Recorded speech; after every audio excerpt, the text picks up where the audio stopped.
Partner with eMarketer on data-driven marketing materials. Our custom reports give eMarketer Media Solutions clients the opportunity to generate new category insights through original surveys and also a little analysis. Visit eMarketer.com/advertise to learn more. So there are just so many different places that role is being asked to go simultaneously, which means that's just very difficult to say okay, you're going to find somebody who's good at all of those things and is being asked to do more and more every single year.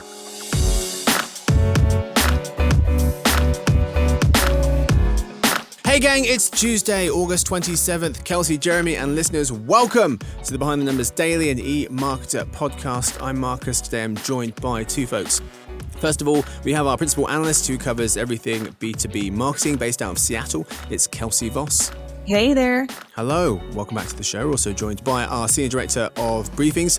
He's based in New York City. Here's Jeremy Goldman. Hello there. Hey chap, good to have you.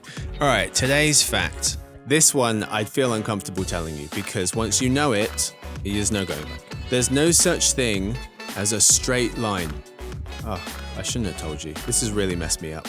According to BBC's Science Focus, because everything, if you zoom in close enough, has irregularities.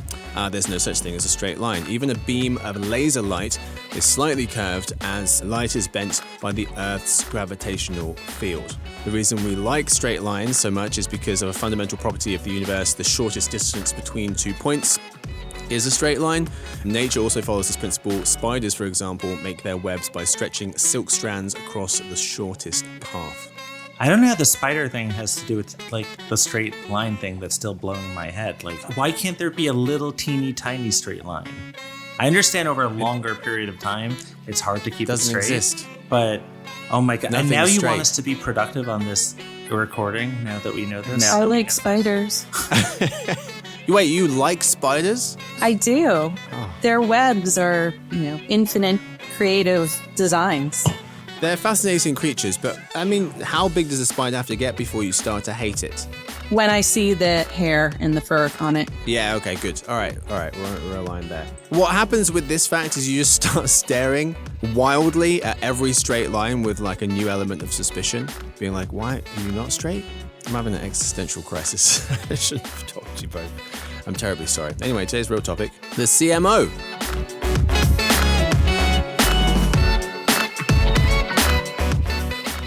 In today's episode, first in the lead, we'll cover CMOs, no and other news today.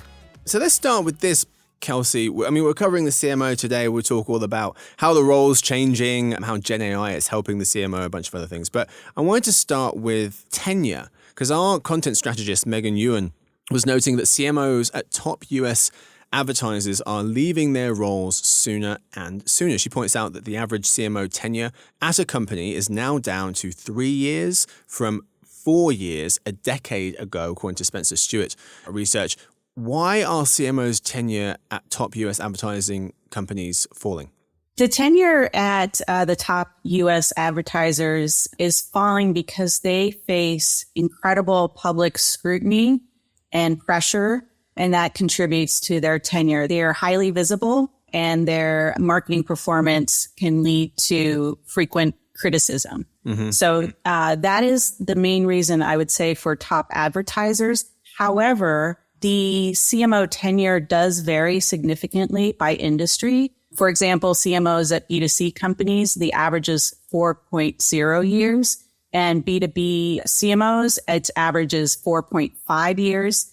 And the overall C-suite average is about 4.6 years. So it's not as bad for other CMOs that are not in the top advertising list. Mm-hmm. I think it's, though, if you think about all of the different things that you're expecting from a CMO these days, we've seen some companies that have moved away from CMO roles, but then the ones that keep the CMO role, they expect a lot, right? There's so many different competing interests, top line revenue growth, being more responsible for that, even if you don't actually own that entirely, but, working on operational efficiency and reduce cost. Some of that from AI, where you've got to now have the right tech stack. You always did, but like it's even more important now. You have to be working on customer satisfaction and looking at acquisitions that are going to be strategic for your business. So there are just so many different places that role is being asked to go simultaneously, which means like that's just very difficult to say like, okay, you're going to find somebody who's good at all of those things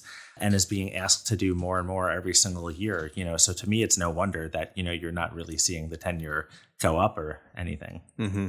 Mm-hmm. Yeah, I want to circle back to how the CMO role is changing in a second, because, there's a multitude of ways, and I'd like to get your guys' take on what you think are the most interesting. But Jeremy, I want to touch on something that you just said, because the CMO tenure is falling. Kelsey, to your point, if you look at the C-suite across the board, it's 4.5 years. So the CMO tenure is not too much shorter on average than some of its other peers.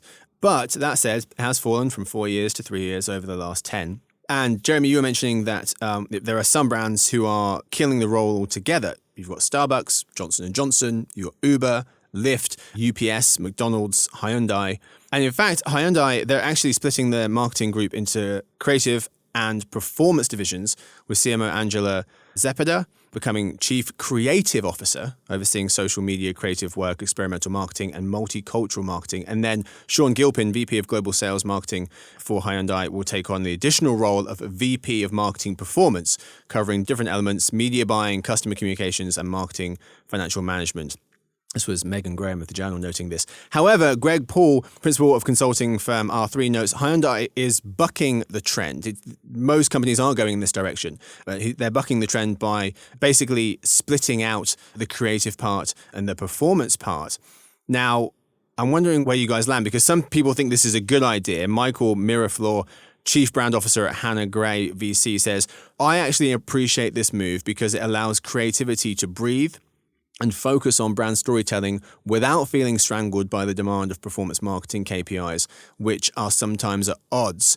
Others think this is a bad idea. Anjali S. Bal, Associate Professor of Marketing at Babson College, says, in general, I think splitting the function of creativity and marketing performance seems like a mistake, since the relationship between the two functions of marketing is imperative to the success of the brand. Kelsey, we'll start with you. Where do you land on this move from Hyundai, splitting these two parts of the business? I go back to what are the goals of marketing and what do you want to achieve? What's the aim? And just leave marketing alone. Like, stop trying to redefine marketing as to one thing or another and just let them do their job. And it is a big role. And I think you answered that question in a sense about the tenure and the elimination of roles. Is not always being eliminated. They're being redefined and they're given new titles. But in general, like, this is more, I feel like, the rest of the C-suite trying to decide how marketing fits into the organization. And if marketing is strong and they have a strong leader and they are collaborating and they are achieving business objectives and goals, everything should be fine. Mm-hmm. Yeah. Jeremy, do you agree?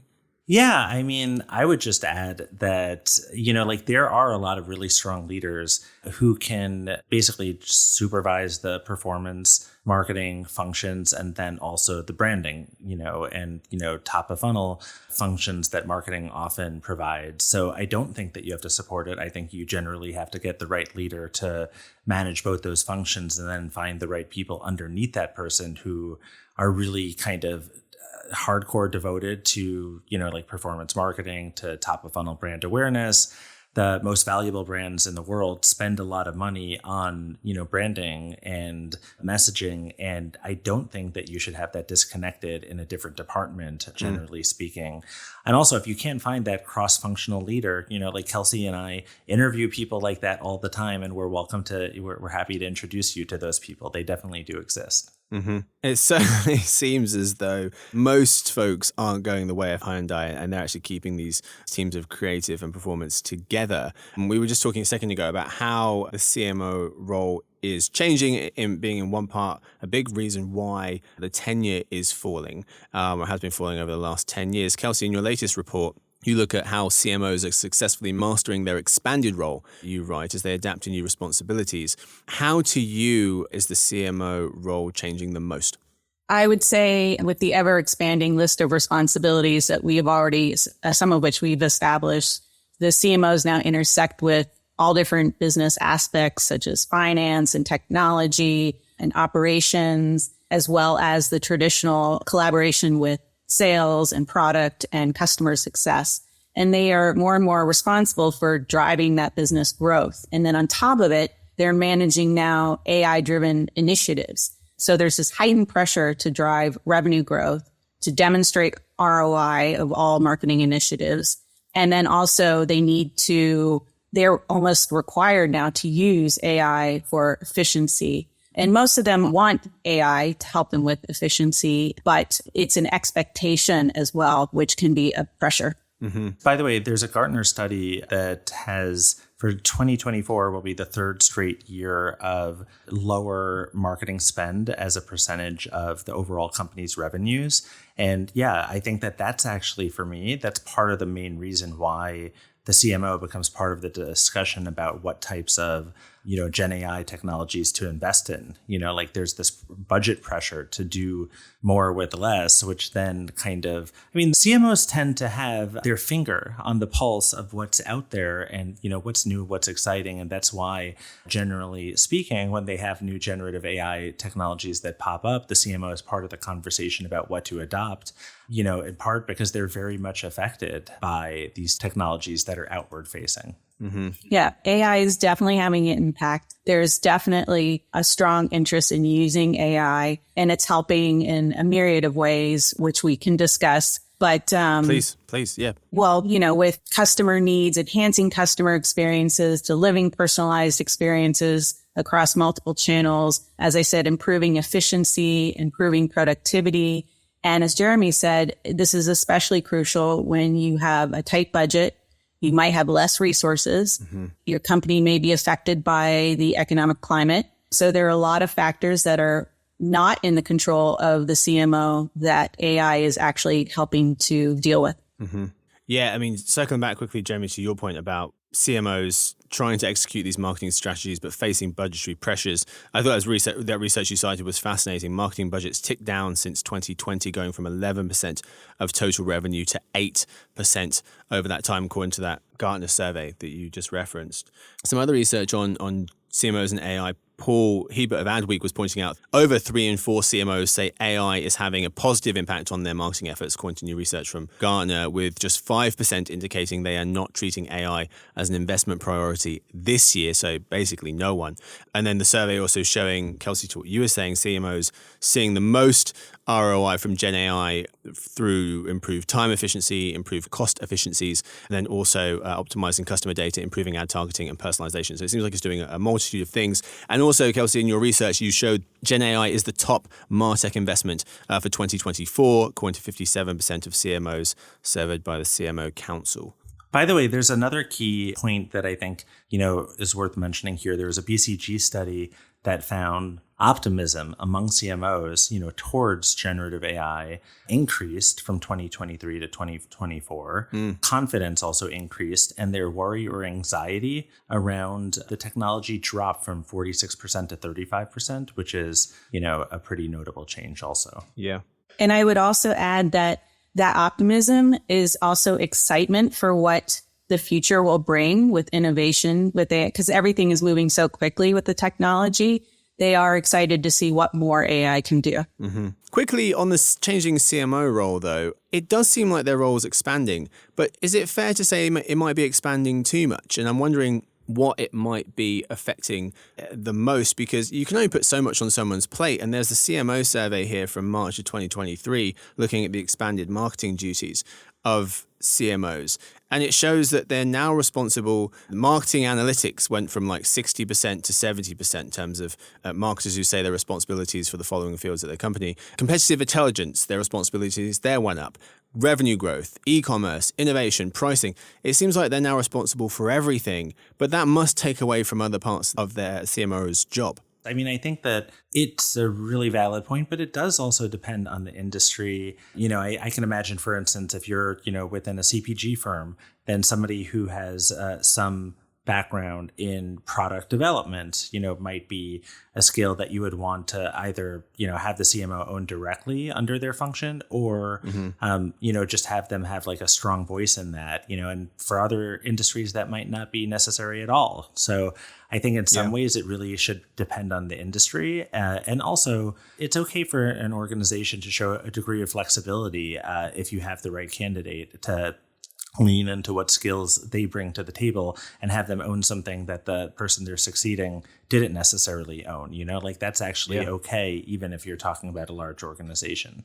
And I would add that it goes back to setting clear expectations and priorities. And really, the best CMOs know what to prioritize and what to work on, what levers to pull that'll help the business. And this is advice that I've received a lot from CMOs, is having that strategic collaboration across the business and having those connections and being able to almost be the central hub connecting various departments and ensuring alignment between all the different departments, but, in building that strong connection and trust.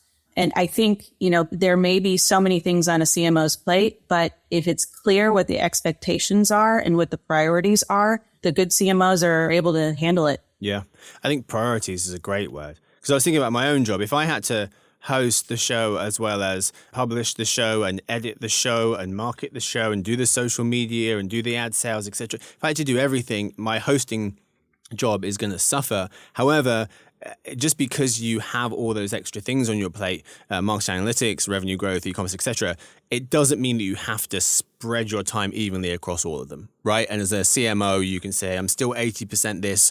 I just am now paying attention to more things so I can make sure that I am that hub, that central point that you mentioned, Kelsey.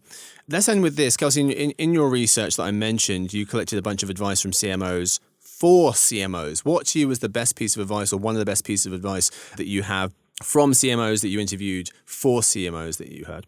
I think the best piece of advice that I've received from CMOs for other CMOs is having that strategic collaboration and being the hub and building trust. It's that connections with everyone else, particularly with the C-suite and heads of other departments, that is crucial. I will also add that another repeated piece of advice is to empower the team in their own areas of expertise and encourage them to take responsibility for their own success and failures. And also that helps drive innovation and, maintaining a motivated team. And then finally, embracing, MarTech and AI tools, and that will help enhance marketing efficiency and effectiveness and ROI. So ensuring that the teams are knowledgeable about these tools, maybe having someone who's even a specialist on the team with AI, encouraging experimentation with AI. It's all embracing AI and embracing technology is also a key piece of advice. Yeah. The biggest advice that I have for CMOs is read Kelsey's excellent series on it, because there's a lot of really great nuggets of information in there. Yeah. Agreed. The one thing that jumped out to me was so TikTok's global head of marketing, who is featured in this piece of research from you, Kelsey, Kate Javeri. Take chances. I thought it was just such an important piece of advice that we could do in, I'm sure, a whole bunch of different facets of our life, but particularly with this, saying they don't have to all be big swings, but test different media, creative or tools to find out what works. So I thought that was brilliant. But yeah, there's so many more different nuggets of advice in Kelsey's full report, which is called How CMOs Are Successfully Mastering the Expanded Role. Link is, of course, in the show notes, or you can head to eMarketer.com if you're a Pro Plus subscriber. That is all we have time for today's episode. Thank you so much to my guests. Thank you first to Kelsey. Thank you very much. It was a pleasure to be here. Yes, indeed. Pleasure is all ours. Thank you to Jeremy. Pleasure as always. Thanks for having me. Yes, sir. Thank you very much. Thank you, of course, to Victoria, who edits the show, Stuart, who runs the team and has been producing this one for us, Sophie, who does our social media, and thanks to everyone for listening in. We hope to see you tomorrow for the Behind the Numbers Daily. That's an eMarketer podcast.